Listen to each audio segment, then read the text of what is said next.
Olá, queridos alunos da FAECA Dom Bosco, muito boa noite. Hoje vamos falar de um delito chamado estelionato. Está previsto no artigo 171 do Código Penal. Eu vou ler o texto que está no seu caput e nós passamos a comentar em seguida. Tudo bem? Então vamos lá. Artigo 171.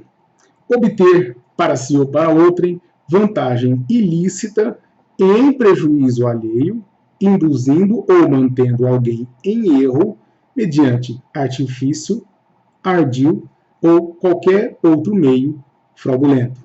A pena é de reclusão de 1 a 5 anos. Existem formas majoradas do delito, mas o interessante de falar do estelionato, até pela sua previsão no artigo 171, é que, coincidentemente, no senso comum, quando se encontra alguém que tem ali um palavreado, alguém que é muito ardiloso na conversa, desde já chamamos ele de 71, né? Fazendo alusão aqui ao artigo 171 do Código Penal. Curioso também é que a palavra estelionato, ela vem do latim, do termo stélio. Stélio significa camaleão. Novamente, fazendo alusão àqueles que têm uma conversa ardilosa, aqueles que sabem disfarçar, né, para atingir os seus objetivos. Objetivos aqui, segundo o Código Penal, seria uma indevida vantagem econômica. Vamos lá, então. Senhores, na introdução do material de vocês, vocês vão tomar a seguinte nota. Introdução. O agente emprega da má-fé para tirar proveito indevido da vítima, seja antes de iniciar o contato, ou seja, induzindo-a a erro, ou mantendo-a em erro quando percebe que a vítima assim está antes de iniciar a sua empreitada criminosa. Ponto.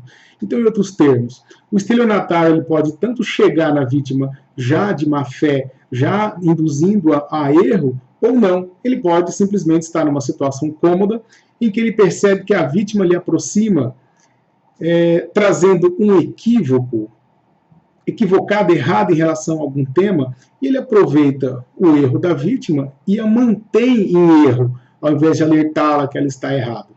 Tudo bem? Daí a diferença entre induzir e manter. O induzir, então, o agente ele dá o pontapé, ele inicia levando a vítima a erro. E no mantendo, não parte dele, mas ele percebe o erro, e mesmo assim ele deixa a coisa rolar, porque ele visa o indevido proveito econômico. Tudo bem? Então vamos lá, turma. Primeiro, no próximo tópico, 7.2, na conduta do tipo penal, aparece lá, obter vantagem ilícita. Como assim vantagem ilícita? Vantagem ilícita é aquela vantagem a qual eu não tenho o direito de receber. Por outro lado, se eu pregar um golpe no meu inquilino que me deve aluguel, e com isso eu consigo de maneira sorrateira receber aquilo que me é devido, o crime não será estelionato, o crime será aquele do artigo 345 do Código Penal, que é o exercício arbitrário das próprias razões. Tudo bem? Então, no tópico obter vantagem indevida, vocês vão anotar que obter vantagem da qual não se tem justa causa. Pois, se a vantagem for lícita, o delito será o do artigo 345 do Código Penal. Tudo bem? Então vamos lá. E como o tipo penal fala obter vantagem lícita mediante, significa que o legislador deu para nós as formas, vinculou as formas às quais o estelionatário irá obter essa vantagem indevida. A primeira delas, o legislador usa a expressão artifício. Por artifício, entende a doutrina, é qualquer artefato material hábil a enganar alguém, como, por exemplo, um bilhete premiado, como, por exemplo, um falso site na internet em que te leva a induzir, te leva a erro. Com isso, ele obtém a indevida vantagem econômica. Então, percebam que na expressão artifício, eu estou, além de uma mera conversa, eu estou empregando algo mais, como eu disse aqui, um site, né? Um bilhete premiado, um falso contrato e assim por diante. Tudo bem? De outro lado, na próxima página, vocês vão ter o outro elemento chamado ardil. O ardil, vocês vão anotar, é a conversa enganosa. Ardil é conversa enganosa. O ardil, ao contrário do artifício, eu não estou me valendo de nenhum elemento material, ou seja, de nenhum artifício. Eu estou simplesmente com a conversa em cima de você. Os exemplos clássicos de conduta ardilosa, né, que nós chamamos de o conto do vigário, existe, por exemplo, a falsa doença, em que um parente, por exemplo, pode se aproximar de você, algum conhecido se aproximar de você, alegando estar com a Covid-19, que por conta disso ele precisa de uma certa quantia em dinheiro, o que ele faz se endividar para emprestar o dinheiro a esse estelionatário, e na verdade não existe uma falsa doença, você caiu num golpe. Percebam que só foi na base da conversa, isso é o ardil. Tudo bem? E a terceira expressão está na letra C, o legislador chama de outro meio fraudulento. O que é um outro meio fraudulento? Senhores, podem anotar que é uma fórmula genérica. Então, se o agente ele se valer de uma conversa, é o ardil. Se ele se valer de um outro meio, ele estará empregando o artifício. Agora, pode existir de diversas formas. Então, o legislador não quis amarrar tão somente ao ardil e não somente ao artifício. Ele deixou uma fórmula genérica em que pode configurar aí o estelionato, não é? Por exemplo, uma compra, uma venda, né, de um bem que no primeiro momento você até quis comprar o bem da vítima, e aí no segundo momento você resolveu se apropriar do bem da vítima. Perceba que eu usei a palavra apropriar, mas aqui você está usando da má-fé para dar o golpe no cara. Na apropriação indébita, eu tenho o verbo apropriar-se de que tem a posse ou a detenção. O estelionatário não precisa ter a posse ou a detenção do bem para configurar o estelionato. Também é diferente do furto, em que há subtração. Aqui, o verbo obter ele é muito mais genérico. Então, eu não preciso subtrair, eu não preciso ter a posse ou a detenção, simplesmente que eu obtenha.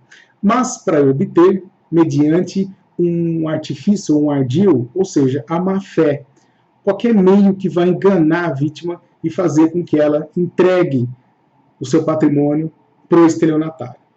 Tudo bem?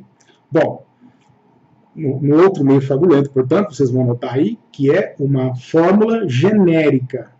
Abrange qualquer tipo de negociata, qualquer tipo de golpe que vocês venham a cair. Ok? Mais adiante, nós temos no tópico 8.3, uma pergunta. Quando se dá a consumação do delito? Isso aqui é um ponto primordial no estelionato. O estelionato, nós chamamos ele de um delito de duplo resultado. Por quê? Porque pela leitura do caput já aparece obter indevida vantagem econômica e em seguida aparece a expressão em prejuízo alheio. Perceba que essa expressão prejuízo alheio não aparece no furto, não aparece na apropriação indébita, mas aparece no estelionato. E o que a doutrina nos coloca é que, nesse caso, é necessário, para a consumação, dois resultados. O primeiro resultado é o estelionatário conseguir a indevida vantagem econômica. E o segundo resultado é o efetivo prejuízo da vítima. Opa, pode acontecer um e não acontecer o outro? Exatamente. Se não acontecer os dois resultados ao mesmo tempo, o delito não foi consumado. Ok? Então anotem aí quando se dá a consumação. Escrevam assim: quando ocorre o duplo resultado. Coloquem 2 pontos. Embaixo dessa afirmação, coloquem uma letra A e escrevam: obtenção da indevida vantagem. E na letra B, na linha de baixo, escrevam: efetivo prejuízo à vítima.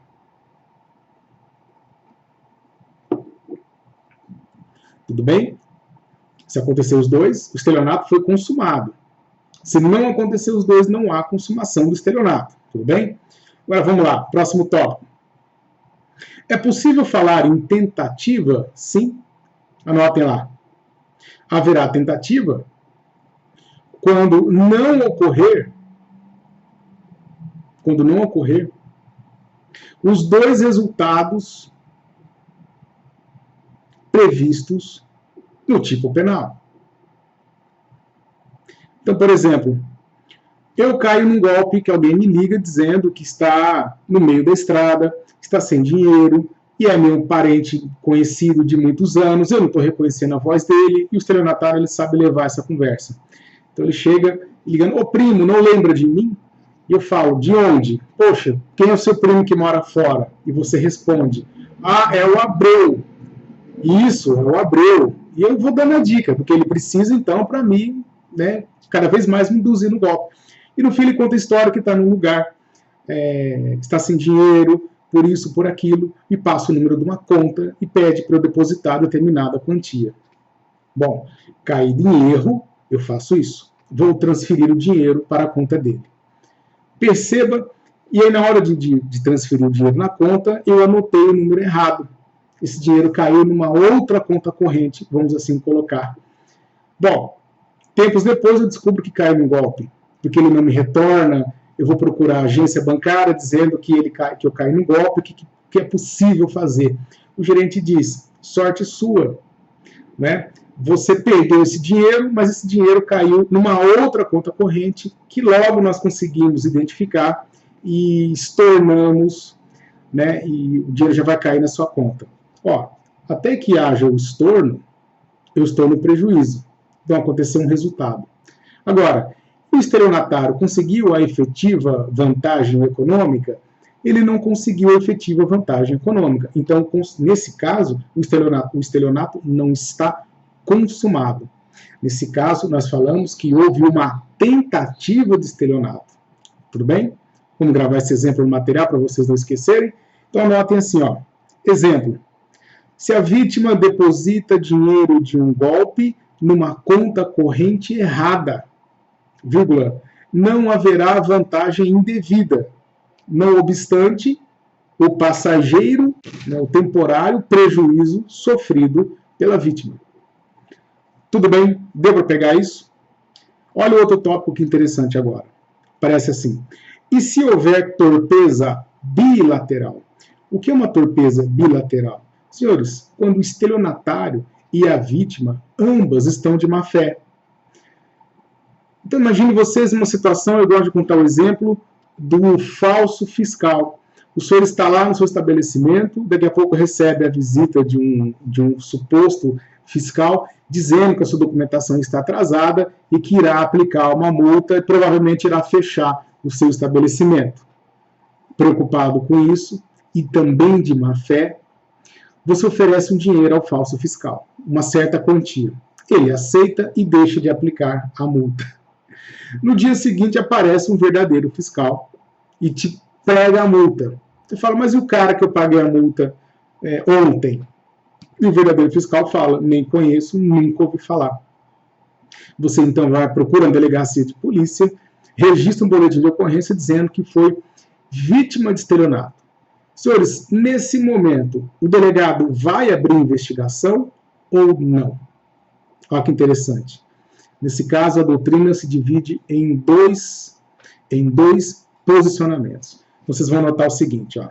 Primeiro vamos organizar a resposta, né? E se houver torpeza bilateral? Escrevam assim, ó. Há de haver torpeza bilateral quando o agente e a vítima estão ambos de má fé. Ponto. Melhor. Vírgula. Nesse sentido, a doutrina se diverge. 2 pontos. Aí coloca assim na linha de baixo, letra A, escrevam. Não há crime. Não há crime. Vírgula. Não há crime. Vírgula. Pois a lei não protege a vítima que está de má fé. Ponto. Na letra B, vocês vão notar que sim, há crime. Pois a boa-fé da vítima não é requisito para a configuração do estelionato. Não exige, essa é majoritária, né? Majoritária. Agora, não existe, o crime diz, obter vantagem indevida mediante artifício ou ardil ou outro meio fraudulento, induzindo alguém em erro, né? Mas não fala em nenhum momento induzindo alguém de boa fé. Não fala nada. Então, isso é uma construção da doutrina e dos tribunais. Importante vocês saberem que existem esses dois pontos de vista. Legal? Então, vamos adiante. Agora, nós vamos para as espécies de estelionato. E a primeira espécie de estelionato é o estelionato simples, é aquele que nós falamos que está no caput do artigo 171. E a nota que eu tomaria em relação ao caput é que ele é um delito de médio potencial ofensivo. Anotem isso, médio potencial ofensivo. E o que quer dizer médio potencial ofensivo? São aqueles delitos que têm como pena mínima 1 ano. Ele não é de menor potencial ofensivo, né, que vai ser julgado pelo GCRIM, que é o Juizado Especial Criminal, que cabe aquelas medidas despenalizantes. Aqui não, ele é de médio, mas porém cabe uma medida. Conforme for o caso, o sujeito poderá ter seu processo suspenso, se ele atender determinadas condições e ostentar certos requisitos, ele poderá então ter sua pena suspensa, né, chamada suspensão condicional do processo, e ao final ter a sua punição declarada extinta pelo cumprimento das condições. É um pouco mais de matéria processual, a gente não vai entrar no mérito exatamente agora. Tudo bem? Vamos lá, então? Então, prosseguindo, nós temos uma figura chamada estelionato privilegiado. E o que é o estelionato privilegiado? Vocês vão notar o seguinte: olhar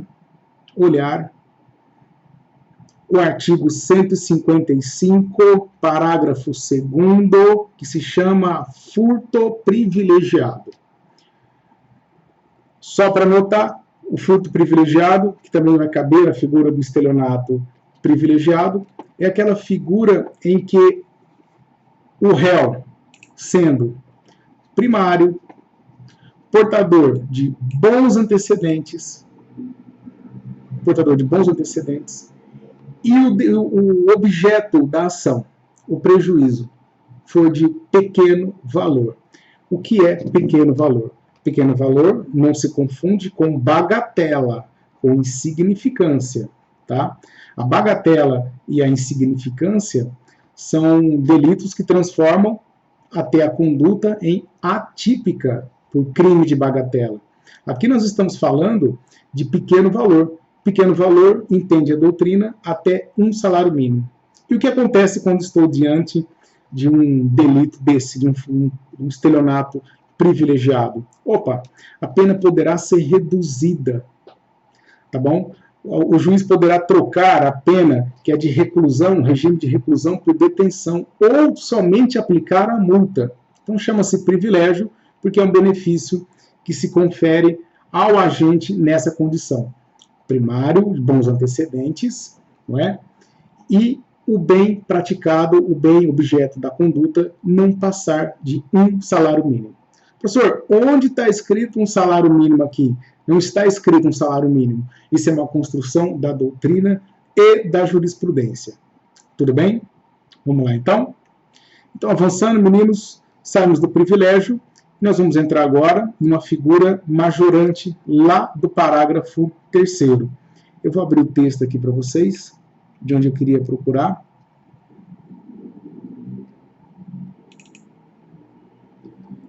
Parágrafo 3º.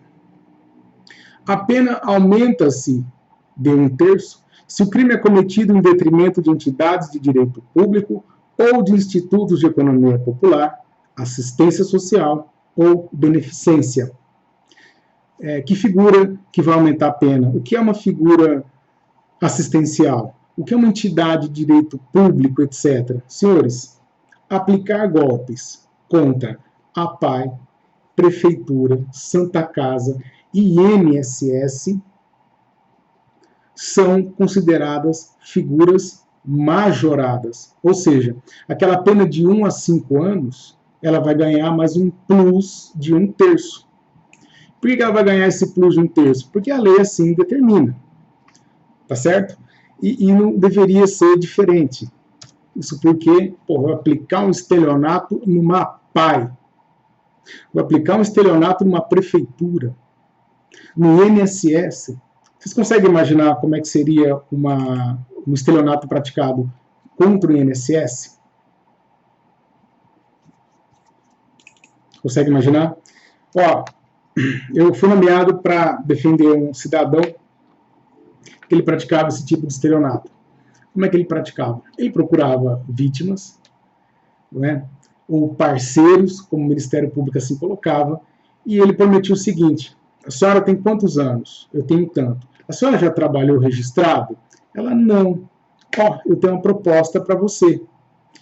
Se você conseguir falsificar uma assinatura que você trabalhou durante um determinado tempo em uma determinada empresa, eu consigo te aposentar. Eu consigo entrar com seus papéis e nós vamos aposentar. Aí a senhora falava, mas eu não tenho condições disso. Eu não conheço ninguém. Ele diria, eu tenho. Eu conheço alguém que tem uma empresa e eu posso falsificar os registros dessa empresa para que você, então, conste como tivesse trabalhado em 1980 e alguma coisa, e lá, então, a gente prova para o INSS que você trabalhou e não recolheu por diversos motivos. A senhora aceitava, entrava com pedido no INSS e aí ganhava, né, ganhava o benefício.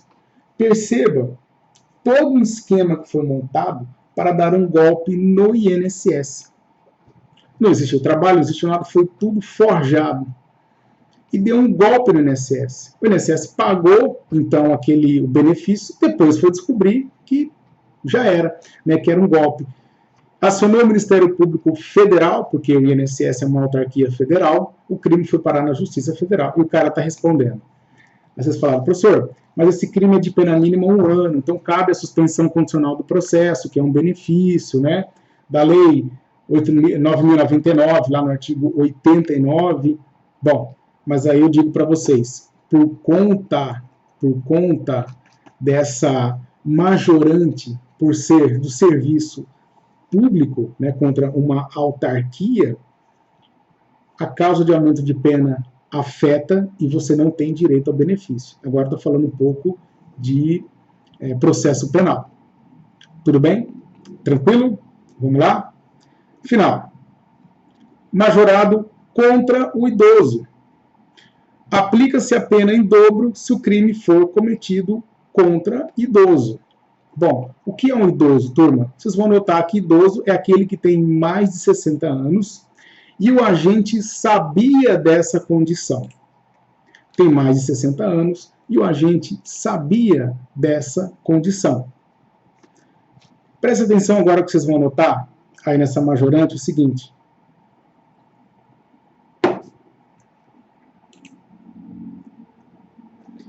Existe um delito que está previsto no Estatuto do Idoso, que é uma forma de estelionato praticado contra idoso.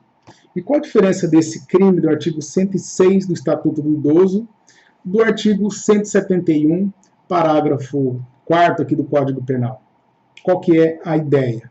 A ideia é o discernimento do idoso. Como assim discernimento do idoso? Se você tratar de um idoso que tem discernimento, um idoso que não é bobo, um idoso que está nas suas plenas faculdades mentais, você vai aplicar o Estatuto do Idoso, artigo 106. Agora, se você aplicar o seu golpe em um idoso que não tem o devido discernimento, que já está senil, você aplica o Código Penal. Deveria ser o contrário, mas não é. Tudo bem? Agora, para finalizar, turma, nesse espaçozinho que nós temos aqui no material, vocês vão tomar a seguinte nota. Eu não coloquei aqui no material por erro meu, tá? Até porque o final do ano, escrevam assim, ó. Parágrafo 5º. Aonde? Acha um espaço aí. Parágrafo 5º.